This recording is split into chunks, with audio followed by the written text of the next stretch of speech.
Well, it's been about a year since I started doing YouTube videos. As I've said before, I'm a very slow learner. And there's nothing wrong with that. But actually I watched YouTube for about 2 years. And a lot of people thought slow motion was a man. That was funny. They were giving me advice on how to handle the little woman and show I had some balls and stuff. That was pretty funny.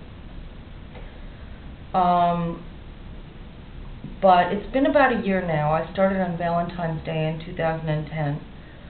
I still only have 2 channels on YouTube, Cute Cat Faith and Slow Motion. On Daily Motion, I do a group of videos under Lisa Falour, L-I-S-A capital F-A-L-O-U-R.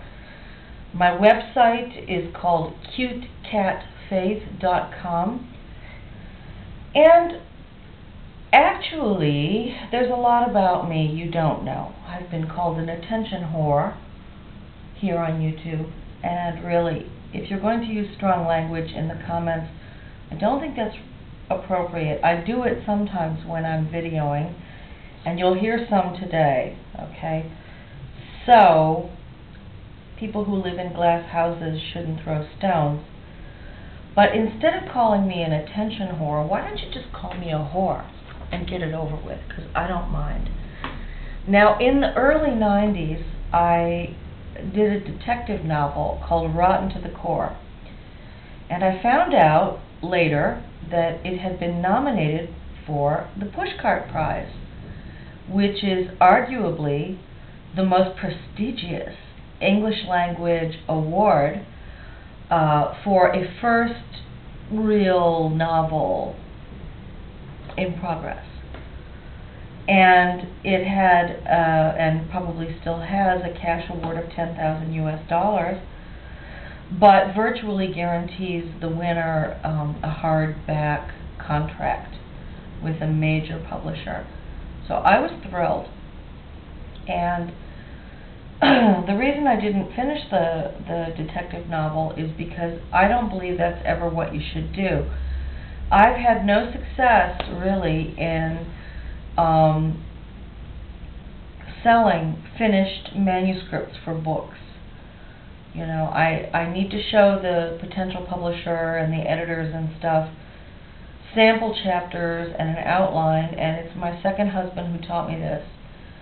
And we did 30 books together under a variety of names, frequently for writers who were dead already.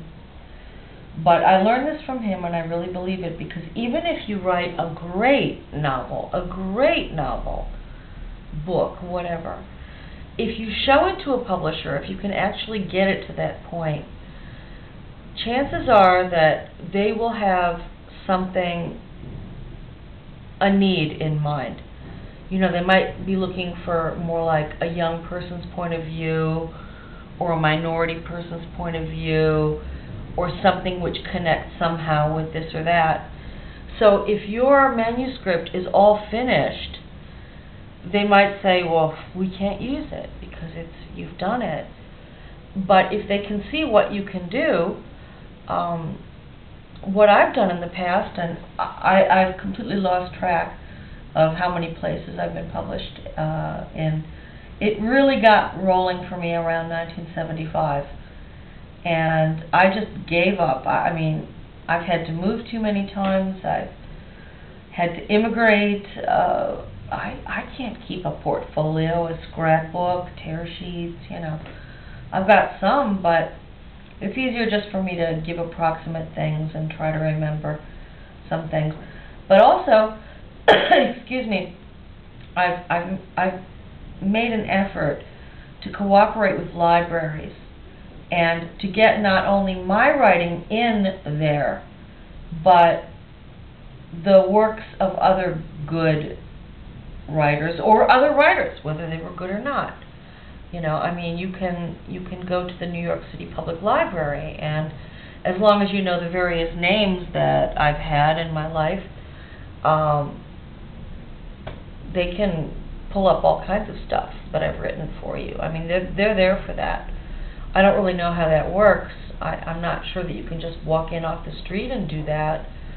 But also, as far as museums go, I'm in a lot of museum permanent collections. And for me, it's just sort of pleasant to be able to think, well, that's the case. And to just say to people, well, all of these details, these are for my biographers to worry about, right? Because whenever anybody pulls out their portfolio or whatever, you know, my eyes just start to glaze over. My first husband was a fashion photographer, and sometimes I would have to supervise the go-sees, and the models would bring their little books and stuff like that, and I'd be like, oh my God, well, that's great, but it doesn't matter. You know, I could see the person in front of me. I knew what the work was. It was usually female models that we were hiring, mostly for catalog work. Very little runway work. That was called editorial. Probably still is. You know, I could just see just about her height and weight and physical type and make a judgment there. I didn't need to see all these great things that she had been in. Sometimes it could be pertinent, you know, if she had done like monster stuff, or if she was good as cross-dressing and presenting herself as a male or something like that. Then that could be useful, but I don't know, you know, when people say, well, you have to get a portfolio together, this and that. You do in a way. You have to at least be able to communicate and remember some of the places where you've worked, some of the things that you've been involved in. That's true. And then you may have to go and get photocopies. So old-fashioned hard copies like this are useful. These can be scanned. But I hope you understand what I'm saying. Okay, so that's a very long introduction. Now this is going to be a rather long reading. If it's too long or if I don't like it, I'm not going to put it up. And I'm not sure whether this is going to go on Daily Motion, Cute Cat Face, Love Emotion, I don't know. But this is chapter 15 of Rotten to the Core. Chapter 15. Beatrice really had to twist my fucking arm to get me to go home with her to Stamford after she'd visited my glorious bachelor pad but one time. Her recently incarcerated old man had left behind with her his hydroponic pot farm, which she harvested and dutifully, though very reluctantly, continued to sell for him through a couple of his biz bros who came by her place and picked up the stuff once a month. She always put his cut, the major piece, into his Cayman Islands bank account by purchasing a generic money order and mailing in his deposit for him. She had no idea, nor was it her concern, as to how the incarcerated former lover, she did not visit him, or so she claimed, verified his bank balance, but Beatrice was a wise island lady who, because of a strict Catholic upbringing and her gentle, rural Caribbean origins, steadfastly refused to do any great wrong. She easily rationalized her participation in drug dealing because, she reasoned, she was just carrying on the business dealings of her man like any good woman would. Beatrice spoke at length about this arrangement. I was, thank God, easily able to tune her out at will, while giving her the false impression that I was really listening to her closely and thoughtfully. Alright, this is long enough. I'm going to go to part 2 now. I hope to learn video editing soon. As I said, I'm a slow learner. I think today is the 23rd of February, 2011, by the way.